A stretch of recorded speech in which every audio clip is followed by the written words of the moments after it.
Welcome back to episode 6 of the Natty Project, brought to you by your host, Jared Moore, and your co-host, Caitlin Sharpley with a K.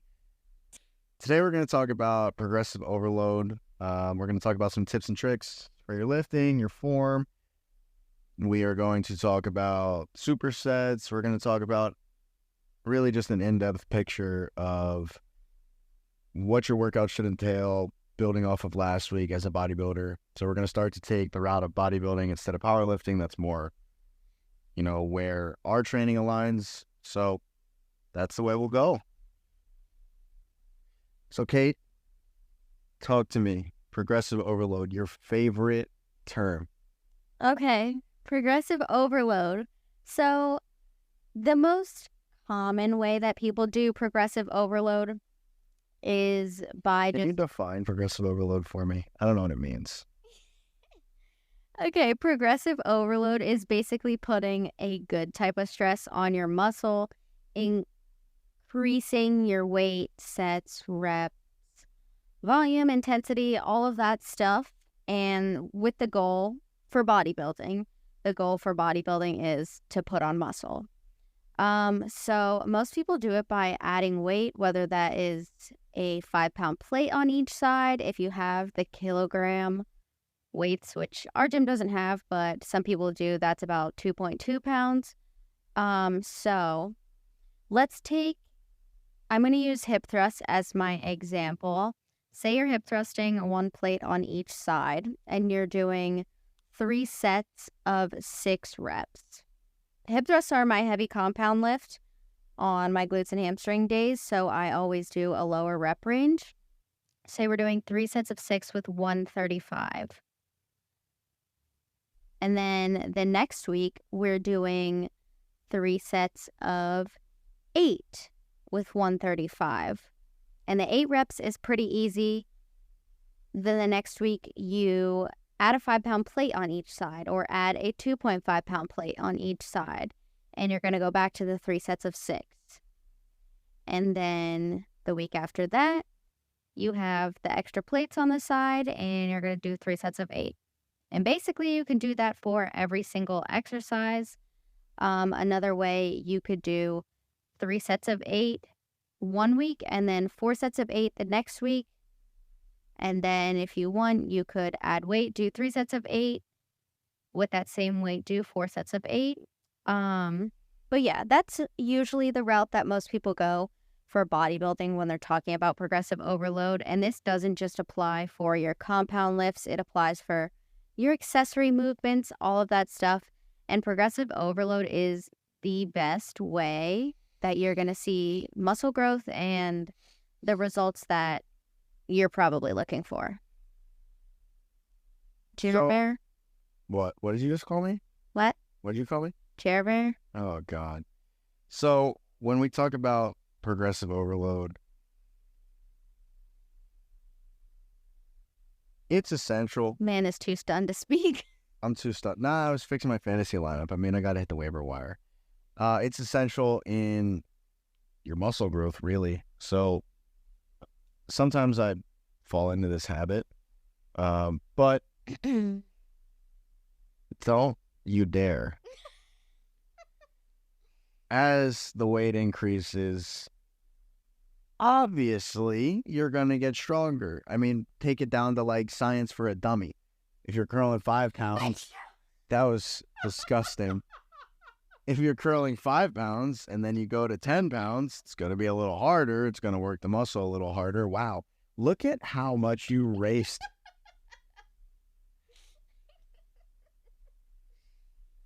Okay. So sorry. As I was saying, it's going to work the muscle harder. It's going to require, more intensity, and in turn, you're going to build strength. So, typically, you're not going to, it all comes back to what you're eating, and it all boils down to that. If you're under eating, whether it's you're not tracking so you don't know how much you're eating, or you're in a cut, or you aren't hungry, whatever it may be, it is going to be impossible for you to successfully progressive overload, because the next time you hit a certain lift, your weight's probably going to go down because your body isn't nourished. You don't have enough in your system. Would you stop staring directly into my eyes? But if you're eating enough, and in my case, if you're bulking, it should continue to progress over time because your body is more than fueled. You're taking in more than you actually need. So that's progressive overload in a nutshell. Let's talk about bodybuilding, the way we work out, why we superset some lifts. What do you got? Honestly, I don't really see. You don't superset? I do. Not very often. It's not, you don't need to do it. I find it beneficial if I am in a time crunch, or I just have a random burst of energy, or I want to hit two movements that are not heavy compounds, so I can hit them consecutively. So one example, if you were doing cable lateral raises, you can switch to the other cable and do cable front raises. So you would hit your first set of 10 reps or 12 reps, whatever it may be, and then you would directly go over to your front raises and do 10 or 12 of that, and then you would rest. So sort of like a 2-for-1. Sometimes I'll superset core if I'm feeling up to it, so I'll hit my exercise for whenever I'm doing. I think yesterday we were doing front raises, and then I threw core in there just because I had the energy to do it, and it keeps my body moving. That's so with front raises on the cable, that's not something that I need a ton of rest time for. It's not something that anybody really needs a ton of rest time for. It's not an overhead press. Your body doesn't take as long to recover. So if you're hitting 10 or 12 reps of that, I'm sure you can go over to the ab machine and hit 15 reps and then rest and kind of kill two birds with one stone. I'm not going to lie. After we superset of those, I was beat. Yeah. It will kick your butt. It will, because you're doing 6 to 8 sets of any exercise, insert blank, whatever you want. You're hitting 6 to 8 sets of that in a span of probably 3 to 4 minutes tops, because again, they're not something that requires long rest periods. So even after you're done your superset, you might rest for like 30, 45 seconds. But typically when you superset with another person, so like if you guys are alternating exercises and you're both doing the same superset, you tend to just forget about the rest. And it's not necessarily a good thing, but like yesterday I would hit front raises, and then by the time I was done my crunches, Kait was going over the crunch machine and off of the front raises, so I just kind of hopped into the front raise. And I think that's why we were so beat, but probably it was good. I mean, again, it doesn't require a ton of rest, so it's okay if you're beat after that superset. It's not going to be at the beginning of your workout. I think that was, if not our last exercise, one of. We hit triceps after that, so plan accordingly. But don't superset something that doesn't need to be superset. Like, you're not going to superset your overhead press or your bench press or anything like that unless you're just trying to stretch something out or get loose during your warm-up set. So unless you're Jared and you get bored after lateral raises, so you just lateral raises are not heavy compound. No, not lateral raises. After lat pull downs, and he just decides to start doing some other random back exercise. I like my back to be super loose, and that comes from the lats. If I feel any tightness at all, I feel like my lat pull down is weak. So typically the first or second set of lat pull downs, although it is a heavy compound, I am going to do cable pullovers for two reasons. A, they should either be done at the beginning or the end of your workout. But the second reason is I feel the most stretch in that exercise alone for my lats. So it kind of gets them firing, it gets them pumped up, and then I can jump into my last 2 or 3 heavy sets of lat pull downs. Personal preference, again, do it accordingly, listen to your body, understand how your body works. If you fatigue quickly, there's no reason for you to have to superset. I mean, it's not essential to your progress. You don't need to do it. It's not beneficial, and it's not the inverse. I mean, you can do it. You don't have to do it. It's just a recommendation. Give me something about the gym. Give me anything, some advice, something you learned, something fun, a funny joke. Well, I was going to say something really helpful, but then you said something funny. Let's do both. Or we could tell the story of how we met at the gym.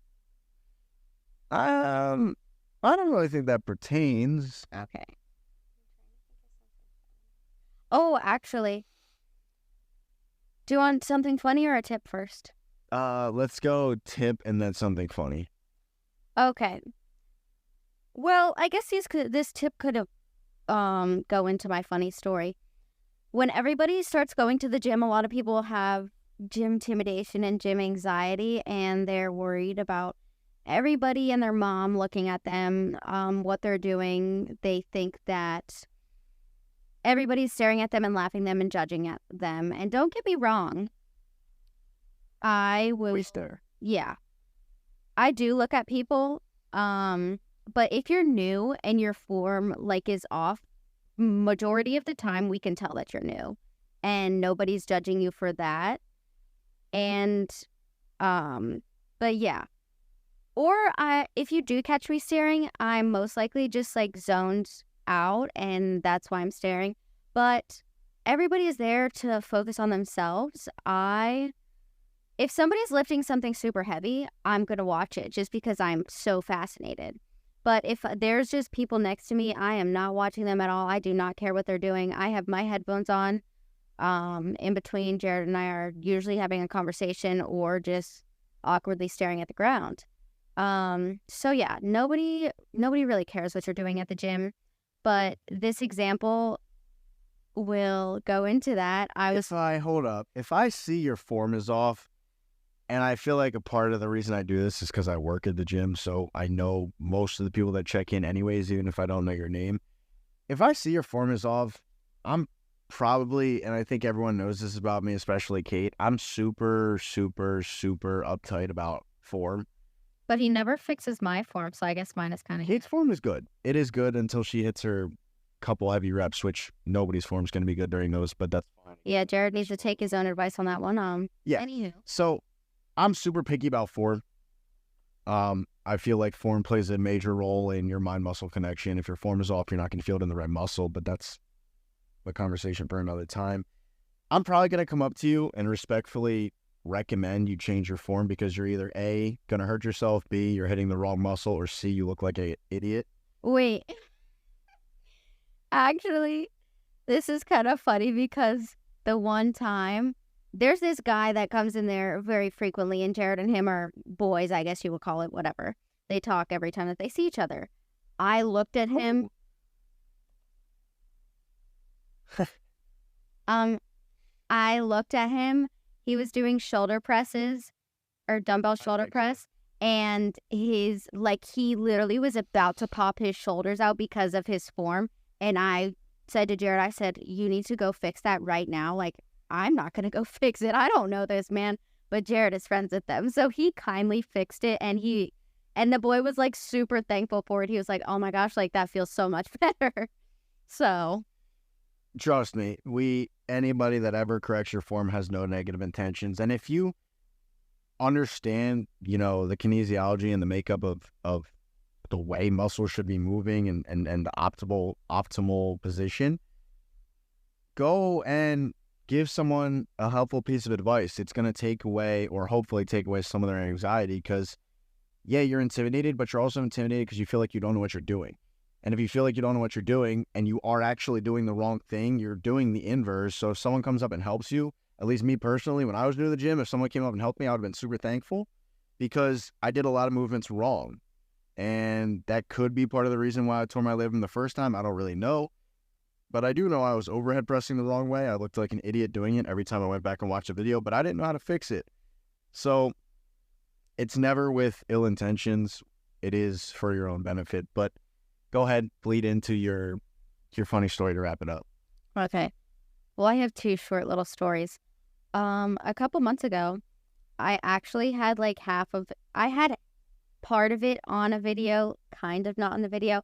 I was at the gym with my friend Lily, and her and I were about to record something, and I set up my camera and I stood up and I just smacked the shit out of my head off the barbell, which I feel like I do this quite frequently. And you can literally just hear a thunk in the camera in the video. But literally nobody besides her and I saw anything happen. Nobody paid attention. Nobody laughed. Nothing. Another one, yesterday, actually, I was using the ab machine after Jared, and Yo. I'm pretty short, so I had to lift the seat up because usually when you're short in the gym, you have to lift the seat up so you can reach like the top of the piece of the equipment. So I lifted the seat up, and I guess it didn't lock in, and I sat on the seat, and it literally dropped to the ground.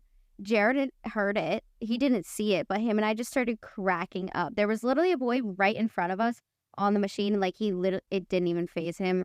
I don't know if he just wasn't paying attention, but yeah, so that's that. I also, Jared and I joke because I literally trip over a bench at least once a workout.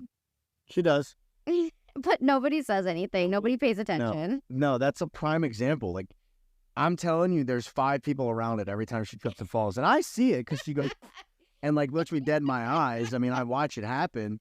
But like, if she would just take her next step normally after she tripped, I wouldn't even notice. And the fact that she can look me dead in my eyes and I know what just happened, but nobody else noticed. Yeah, nobody. Like, people are looking in the general direction or at the mirror and they don't even realize she just tripped and fell.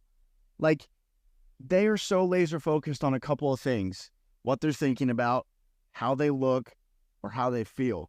Especially if there's a mirror in front of Oh my you. God. Absolutely nobody is looking at you. They're looking at themselves.